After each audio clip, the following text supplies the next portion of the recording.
तो बच्चों आज हम लोग इस चैप्टर में इस वीडियो में हम लोग क्षेत्रमिति के बारे में पढ़ने का समझने का प्रयास करेंगे।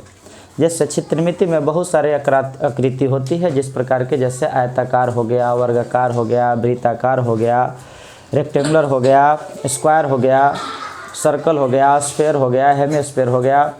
इसमें से हम लोग आज जो है इस वीडियो में आयत के बारे में समझने का प्रयास करेंगे कि आयत किसे कहा जाता है। हम लोग फर्स्ट ऑफ ऑल हेडिंग देते हैं आयत। आयत को इंग्लिश में कहा जाता है रेक्टेंगल। क्या कहा जाता है? रेक्टेंगल। रेक्टेंगल का फिगर इस प्रकार से होता है जिसमें लेंथ और ब्रेथ आपस में इक्वल नहीं होते हैं।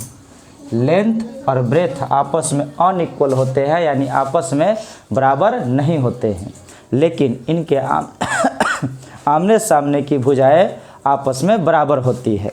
जैसे लेंथ, इसको कहा जाता है लेंथ। लेंथ हमेशा बड़ा होता है। लेंथ को हिंदी में क्या कहा जाता है? लंबाई।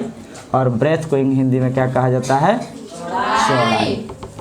ठीक है, तो ये आयताकार फिगर में लंबाई, चौड़ाई और चौड़ाई आपस में क्या होते हैं? समानांतर होते हैं। और लंबाई और लंबाई आपस में क्या होते हैं? समानांतर होते हैं। और इनके बीच ये जो होता है, ये जो चिन्ह होता है, ये जो रेखा होता है, इसे क्या कहा जाता है? डायगोनल कहा जाता है, जिसे हिंदी में क्या कहा जाता है? विकर्ण कहा जाता है। तो एक आयत में कितने विकर्ण खींचे जा सकते हैं? तो एक कितने खींचे जा सकते हैं? ठीक है, और ये विकर्ण भी एक दूसरे के क्या होते हैं? इक्वल होते हैं। इस प्रकार से आगे हम लोग समझने का प्रयास करेंगे कि इसमें क्षेत्रफल और परिमाप किस प्रकार से निकाला जा सकता है। एक आयत का जो चारों तरफ का जो बताइए क्षेत्र होता है वह क्या कहलाता है? उसका परिमाप कहलाता है। तो परिमाप ज्ञात करने का एक तरीका ये होता है कि आप चारों इसका क्षेत्र को क्या कर दीजिए? जोड़ दीजिए। चारों बाउंड्री को आप जोड़ दीजिए। ये चारों को बाउंड्री को डिस्टेंस को, दूरी को जोड़ दीजिएगा तो भी आपका परिमाप निकल जाएगा। एक दूसरे सूत्र के माध्यम से ज्ञात कर सकते हैं। और इसमें क्षेत्रफल निकालने का भी प्रयास करिएगा तो कोई दिक्कत नहीं। जितना क्षेत्रफल ये होता है इस बाउंड्री के अंदर, जितना जो जगह है वह इसका क्या कहलाता है? क्षेत्रफल कहलाता है। तो हम लोग सूत्र देखने का प्रयास करेंगे किस प्रकार से ये सूत्र से निकाला जा सकता है। तो आयत का क्षेत्रफल बराबर सूत्र होता है लंबाई गुने चौड़ाई। और अगर इंग्लिश में इसको लिखना चाहिएगा तो एरिया ऑफ रेक्टेंगल बराबर होता है L इंटू बी।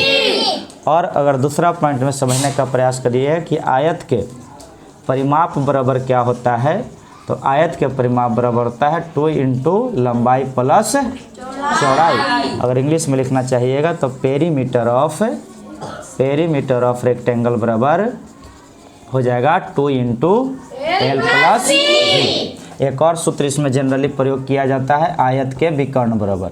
तो आयत के विकर्ण बराबर आप लोग सूत्र जानते हैं क्या होता है? Root under L square plus B square, यानी लंब स्क्वायर प्लस चौड़ाई स्क्वायर। ठीक है, अगर इंग्लिश में लिखना चाहिएगा तो